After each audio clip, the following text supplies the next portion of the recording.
Hey everybody, this is Kevin. Hope you're doing well. I'm making this video because so many people will send me information that their parents or some other friend has about a variable annuity and there's many different ways they call it. I usually call it a guaranteed lifetime withdrawal benefit, but there's different ways that they call it. But basically, you get to invest in investments, and then you also get some type of guarantee income that you cannot outlive. And so these can be very appropriate products.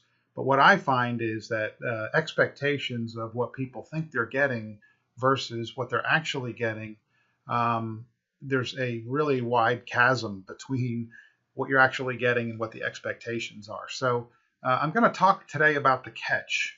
And there's no such thing as a free lunch. Insurance companies can do many different things, and they can help with a lot of the behavioral biases that we have. That's right, behavioral finance. That's what this is about.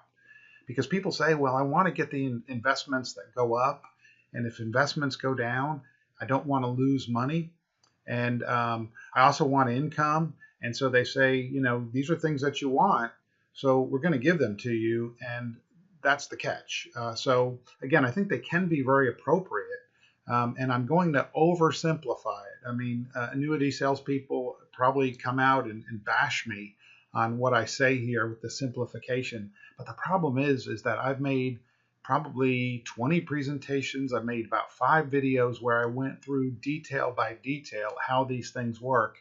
And the feedback I often get is I couldn't watch it. So here it comes.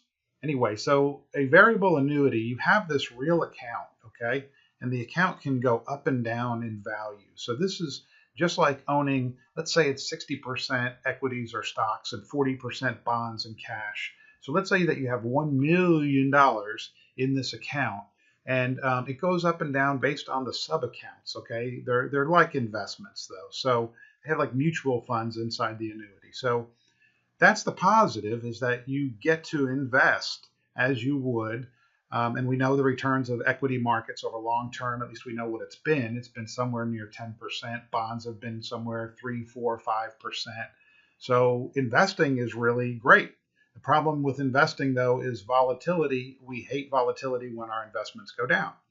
So what the insurance companies have done is they've said, look, you can invest in investment accounts, and if your investments crash and burn and the market crashes, you're still going to have lifetime benefits for the rest of your life. And so in this case, I'm doing a 5%. You can take 5% of your money out each year, okay? So you have 2 accounts. One is real. The real account is on the right over here on this side. And then you have an income account, which is not really a real account. Now you'll see both of them on the statement.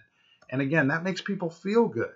So let's say that you have $1 million in here and there's a stock market crash. It goes down to $750,000. You take your $50,000 or your 5% out of your real account. How much do you have? You have $700,000. But your income account still has $1 million. You take your $50,000. The same $50,000 here comes out of both accounts. When you take $50,000 out, you are taking your own money out of your variable annuity account. But you also see that your balance is still $1 million, and you can still take out, for the rest of your life, you can take out 5%. So the balance on the statement is there, but it's not real money. You can't take out, if it says the income account has $1 million, you can't take out $1 million.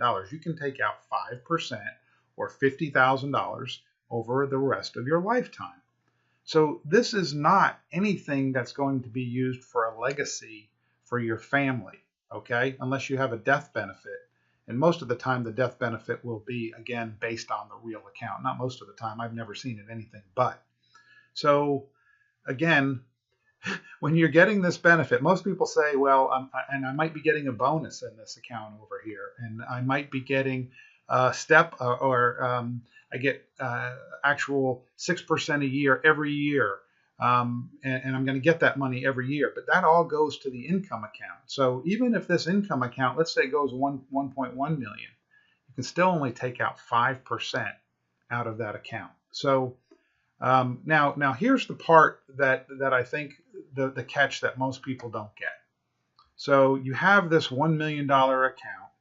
All of these benefits that you're getting with the income, they're not free. And they're anywhere from, I would say, 2% total all in with the annuity, with the income rider, with the underlying funds or sub accounts.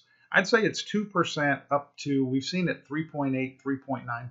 So your real account every year, if you take out $50,000, the pressure from the $50,000 coming out, and then the pressure of these extra fees, $20,000 to $38,000 a year, we're talking $70,000 to $88,000 is going to be drained out of the account every year.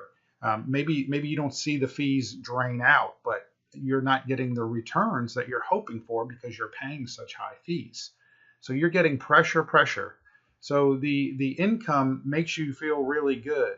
But part of the reason why people get these investments, again, it's about expectations, is they say, I want something that I can invest in, but I also want income. I want to leave a legacy to my kids. I want to be able to control the money. Well, if you're taking out $50,000 a year out of your real account, the fees are knocking it down by another $20,000 to $30,000 a year. You have a huge issue if the stock market does crash because the fees continue to come out. You have also a risk of a legacy. Most of the time, if you take out 5% every single year and you live for 40 years, your account balance is probably going to go to zero because you are also taking out your real money. Now where the benefit comes in, and this is, again, something that people don't understand, is after this account is totally liquidated, there's no more money left. You continue, this is the insurance part of it, you continue to get your $50,000 a year. So if you understand that the benefit here is more about the 50,000 or the 5% of income than it is truly about growing your money using investments. Now, if you get 20% returns for the next 25 to 30 years, yes, this will work out.